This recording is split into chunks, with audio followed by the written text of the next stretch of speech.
नमस्कार, मैं दौलत शर्मा और आप देख रहे हैं यूआईपी न्यूज। और स्वागत है आपका हमारे खास कार्यक्रम चुनावी पंचनामा में, जहां पर बात करेंगे इलेक्टोरल बॉन्ड को लेकर। ये वही इलेक्टोरल बॉन्ड हैं जिनको सुप्रीम कोर्ट ऑफ इंडिया ने, यानी हमारी जो सर्वश्रेष्ठ अदालत है, उन्होंने इसको असंवैधानिक बताया था। और उसके बाद से ही एक तीखी बहस छिड़ गई है कि क्या ये जो इलेक्टोरल बॉन्ड है, क्या बीजेपी जानबूझकर इन बॉन्ड्स को लाई थी ताकि जो फर्जी कंपनियां हैं जिनके ऊपर ईडी सीबीआई छोड़ी गई, जिनको लेकर लगातार हमने देखा कि समाचार पत्रों में कई ऐसे लोगों के नाम सामने आए जो पहले ईडी के शिकंजे में थे, मगर अब इलेक्टोरल बॉन्ड का सच खुलने के बाद सबसे ज्यादा चंदा देने वाले लोग भी वही बने, यानी ईडी का फंदा और उसके बाद पॉलिटिकल पार्टी को चंदा। यानी यहाँ पे तो ये हुआ कि चंदा दो धंधा लो वाली बात। और इन्हीं सब सवालों के साथ आज हम हमारी साथी दीपाली से बात करेंगे और ये सवाल उनसे जानेंगे कि आखिर इलेक्टोरल बॉन्ड, ईडी और बीजेपी, यानी इन तीनों का आपस में क्या संबंध है। क्या इस संबंध सच में है या इस संबंध को मात्र जो है पॉलिटिकल पार्टियों द्वारा बनाया जा रहा है। सबसे पहले दीपाली, आपका बहुत बहुत स्वागत है। और मेरा सवाल पहला यही रहेगा कि क्या इलेक्टोरल बॉन्ड को बीजेपी अपने फायदे के लिए लाई थी ताकि जो फर्जी कंपनियां हैं जिस तरीके से वो दान कर सकें वो थोड़ा प्राइवेट हो सके। क्या आपको लगता है कि बीजेपी सीधा सीधा यहाँ से भ्रष्टाचार करना चाहती है या फिर मात्र उनके ऊपर ये आरोप है? देखिए, जैसे कि कहा जा रहा है, अटकलें लगाई जा रही हैं, सूत्रों के मुताबिक पता चल रहा है कि लोगों का कहना यही है कि बीजेपी जो है इसीलिए लेकर आई थी। विपक्ष भी यही बार-बार सवाल उठा रहा है कि आखिरकार इलेक्ट्रो बॉन्ड से इतना ज़्यादा फ़ायदा, एसबीआई की डिटेल कहाँ है?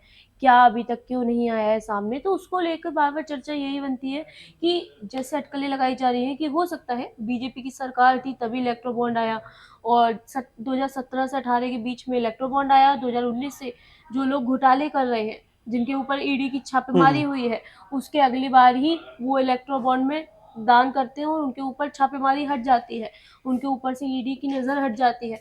तो लोगों का कहना भी यही है और आप देख रहे होंगे कि केजरीवाल को लेकर ईडी का क्या चल रहा है।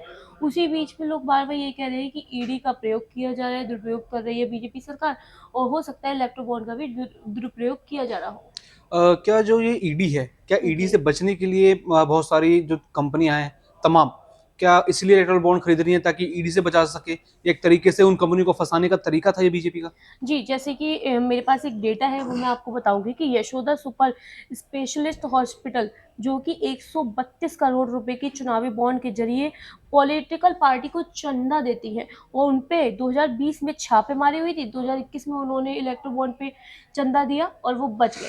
ऐसे ही है ना काफ़ी और जगहों पर भी यही हाल है कि 2019 में छापेमारी हुई, हम्म। 2021 में है ना वो इलेक्ट्रो बॉन्ड पे वो देते हैं और बच जाते हैं। तो इसी सारे डाटा को देखते हुए मैं आपसे यही कहना चाहूँगी कि हो सकता है कि ईडी को लेकर ये चर्चा जो की जा रही है, वो बिल्कुल मतलब माफ़ कीजिएगा बिल्कुल सही हो सकती है कि ईडी की छापेमारी से बचने के लिए इलेक्ट्रो बॉन्ड का ये दुरुपयोग किया जा रहा है क्योंकि कंपनी अपने आप को बचाना चाहती है। यहाँ पे जैसे सुप्रीम कोर्ट ने बता दिया कि असंवैधानिक है, ये बिल्कुल भी लीगल नहीं है। तो क्या इलेक्टोरल बॉन्ड एक जनता के लिए धोखा था कि बच सकें, कि यहाँ पर पार्टियां शो ना करें कि कितना पैसा उनके पास आ रहा है ना आ रहा है, और कहीं ना कहीं एसबीआई भी इसमें मिला हुआ था। क्या मानते हैं कि एक धोखा था इलेक्टोरल बॉन्ड, बीजेपी ने जानबूझ के ऐसा किया? देखिए, पहले इलेक्ट्रो बॉन्ड को लेकर ये कहा गया था कि इलेक्ट्रो बॉन्ड जब आएगा सामने, तो उसको ऐसे चलाया जाएगा इलेक्ट्रो बॉन्ड को जब 2017 में ये लाया गया था, 2017-18 के बीच में, तो उसमें ये कहा गया था कि जो भी कंपनियाँ इसमें लगाएँगी अपना पैसा, उनके बारे में कोई भी ओपनिंग नहीं होगी। लेकिन सूत्रों के मुताबले या पहले अभी देखा होगा आपने, एक सर्वे में भी सामने आया था कि जो कंपनियाँ पैसा लगा रही हैं, उनका नाम आता था सामने। क्योंकि उसमें ना एक जो एग्रीमेंट होता है उसमें एक कोड दिया जाता है, उस कोड को अगर आप हम्म। डालेंगे तो उसके मुताबिक आपको पता चल सकता है कि कौन-सी कंपनी ने पैसा दिया है आपको।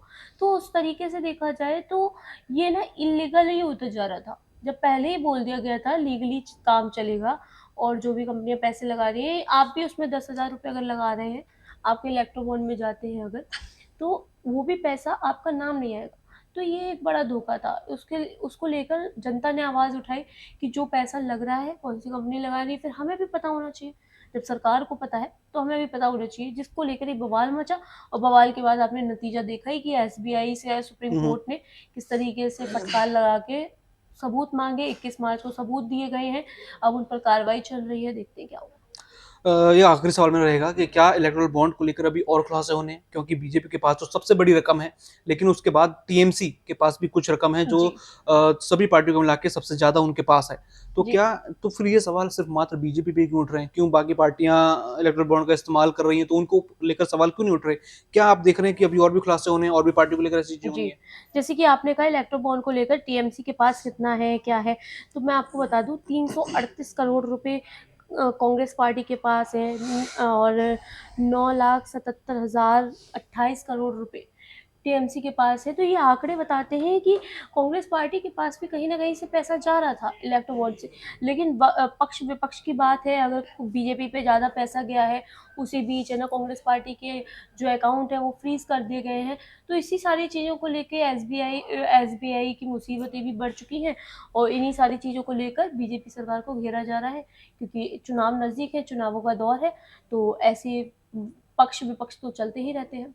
बिल्कुल, यहाँ पर जैसे दीपाली ने कहा कि चुनावों के बीच यहाँ पर जो है ऐसे पक्ष-विपक्ष चलता है, लेकिन पक्ष-विपक्ष से दूर देखा जाए, तो कहीं न कहीं जो जनता से इलेक्टोरल बॉन्ड का धोखा हुआ है, जानकारी छुपाना, मात्र सरकार को ही पता लगना उस यूनिक कोड के ज़रिए कि जी, आखिर ये पैसा कहाँ और कौन दे रहा है। और उस समय ईडी की रेड के तुरंत बाद अगर चंदा मिल जाता है बीजेपी को या अन्य पार्टियों को, तो तुरंत हम देखते हैं कि ईडी कार्रवाई हो जाती है। यानी कहीं न कहीं जो सुप्रीम कोर्ट का फैसला है, अब जनता इसको सही ठहराती नजर आ रही है और कहीं न कहीं ये जो चोरी है बीजेपी की, वो यहाँ पर पकड़ी जा रही है। ऐसा लगातार तमाम लोग यहाँ पर कह रहे हैं, लगातार यहाँ पर जो याचिकाकर्ता थे, जिन्होंने माफ़ कीजिएगा, जिन्होंने कहा था कि इलेक्टोरल बॉन्ड एक धोखा है, उनमें से जो याचिकाकर्ता थे, जो सुप्रीम कोर्ट गए थे, उसमें से एक वकील प्रशांत भूषण कहते हैं कि यहाँ पर आपने देखा होगा, एक क्रम यहाँ पर चला कि जिनके ऊपर ईडी की रेड थी, जो अनप्रॉफिटेबल भी थी, उन कंपनियों ने भी यहाँ पर भर-भर के चंदा दिया है। और सबसे ज्यादा चंदा जिस कंपनी ने यहाँ पर बीजेपी को दिया है, उस कंपनी की मुसीबतें ईडी द्वारा बढ़ती हुई हमने देखी। सीबीआई द्वारा उनके ऊपर बड़े-बड़े छापे यहाँ पर पड़े और उसके बाद जब उन्होंने पॉलिटिकल पार्टी को माला-माल किया, तो उनको यहाँ पर कंस्ट्रक्शन का काम मिला, उनको सरकारी काम यहाँ पर दिया गया, यानी चंदा दो, धंधा लो और ईडी से बचो, इस तरह की चीजें यहाँ पर नजर आती हैं। बाकी आपकी इस पर क्या राय है? क्या बीजेपी का जो ये झूठ यहाँ पर खुला है, क्या चुनावों में उनको बड़ी यहाँ पर टक्कर देगा? क्या इसका फायदा जो है अन्य पार्टी उठा पाएंगी कि नहीं? आपका क्या विचार है? हमारे कमेंट बॉक्स में कमेंट करके बताएं और बाकी ऐसी और जानकारी जानने के लिए देखते रहें यूआईपी न्यूज़। धन्यवाद।